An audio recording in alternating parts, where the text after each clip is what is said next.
मेरा पहला सवाल है, मुसलमान हर शनिवार को नमाज क्यों पढ़ते हैं। दूसरा सवाल है, मुसलमानी लड़कियां बुर्का क्यों पहनती हैं।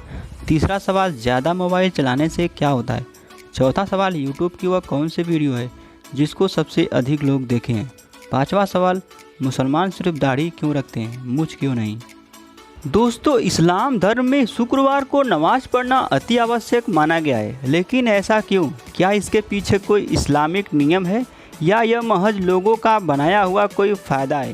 क्या शुक्रवार के ही दिन नमाज करने पर अल्लाह अपने बच्चों को कोई महत्वपूर्ण तोहफा देते हैं।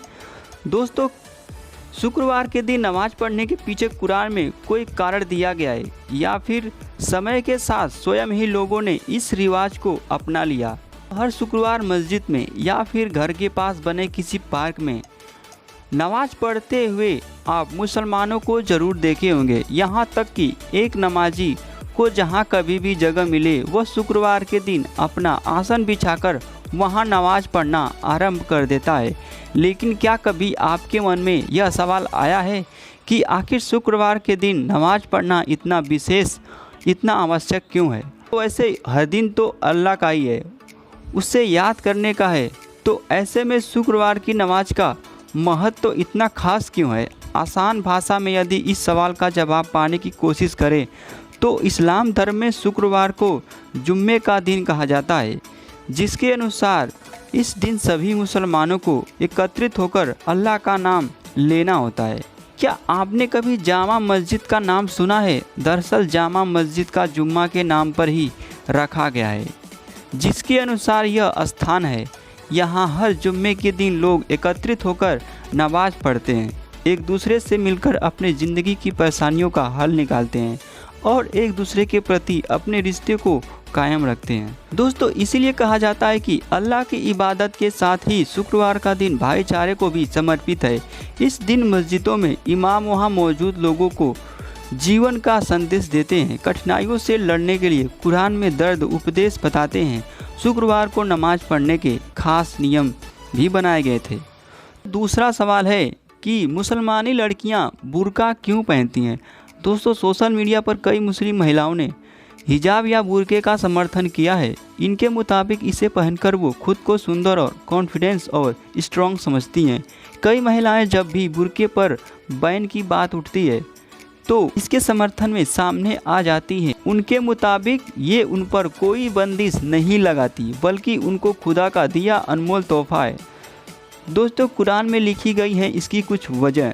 अब हम आपको बताते हुए बुर्का पहनने की असली वजह। इसका उल्लेख कुरान में किया गया है। दरअसल इस किताब में महिला और पुरुष को कैसे कपड़े पहनने चाहिए इसका जिक्र किया गया है। महिलाओं के लिए लिखा गया है कि उन्हें ऐसे कपड़े पहनने चाहिए जिसके बाद उनकी आंखें, चेहरा, हाथ और पैर पराये मर्द को ना दिखाई दें। इस कारण मुसलमानी महिलाएं बुर्का पहनती हैं। दोस्तों, असली कारण तो यही था। तीसरा सवाल, ज़्यादा मोबाइल चलाने से क्या होता है। क्या आप दिन के 24 घंटे में अपना ज़्यादा से ज़्यादा समय मोबाइल इस्तेमाल करने में बिताते हैं। तो आपको यह जानकर हैरानी होगी कि मोबाइल का ज़्यादा उपयोग आपके सिर दर्द, थकान, बेचैनी, शारीरिक कमजोरी और नींद में अनियमितता का कारण बन जाता है, जो स्वास्थ्य के लिए हानिकारक होता है। एक शोध के मुताबिक वायरलेस उपकरणों की ज़्यादा इस्तेमाल से इलेक्ट्रोमैग्नेटिक हाइपरसेंसिटिविटी EHS की शिकायत हो जाती है, जिसे गैजेट एलर्जी भी कहा जाता है। सस्ते गैजेट इस्तेमाल करने पर हम इन बीमारियों की अधिक जकड़ में आ जाते हैं, क्योंकि कुछ कंपनियां अपने मुनाफे के लिए उपकरण बनाते समय रेडिएशन सुरक्षा नियमों की पालन नहीं करती, जिसके उपयोग से हम बीमार पड़ जाते हैं। तो आपको यही सलाह दूंगा कि आप इन सस्ते गैजेट्स का इस्तेमाल कम से कम करें, तो आपके लिए बेहतर होगा। चौथा सवाल, यूट्यूब की वह कौन सी वीडियो है जिसको सबसे अधिक लोगों द्वारा देखा गया है। दोस्तों, यह यूट्यूब की एक बॉलीवुड ट्रेंडिंग सॉन्ग है जिसको 7 बिलियन द्वारा देखा गया है। दोस्तों, इस वीडियो को अगर आपको देखना चाहते हैं तो मैं डिस्क्रिप्शन में इस वीडियो का लिंक दे देता हूं, आप जाके आप वीडियो को देख सकते हैं। तो सबसे लास्ट सवाल ये है कि मुसलमान सिर्फ दाढ़ी ही क्यों रखते हैं, मूंछ क्यों नहीं। दोस्तों, दरअसल इसके पुराने रीत और भौगोलिक कारण हैं। इस्लाम से पहले अरब में लोग प्राकृतिक देवी देवताओं की मूर्ति बनाकर पूजा करते थे, जबकि इस्लाम इसके उलट थे। वह निराकार अल्लाह में विश्वास करते थे। एक हदीस के मुताबिक हज़रत मोहम्मद सल्लल्लाहु अलैहि वसल्लम ने कहा था कि उन प्राकृतिक देवी देवताओं के विपरीत करो, क्योंकि वह बड़ी मूछें रखते थे और दाढ़ी साफ करा देते थे। इसलिए मुस्लिम इसके विपरीत करने लगे और मूछें कटाने लगे। वही एक अन्य मत है कि मुसलमानों ने मूछें कटाकर रखना अरब संस्कृति का हिस्सा है। वही एक अन्य मत है कि मुस्लिमों में मूछें कटाकर रखना अरब संस्कृति का हिस्सा है, क्योंकि वहाँ अक्सर रेतीली हवाएं चलती रहती है।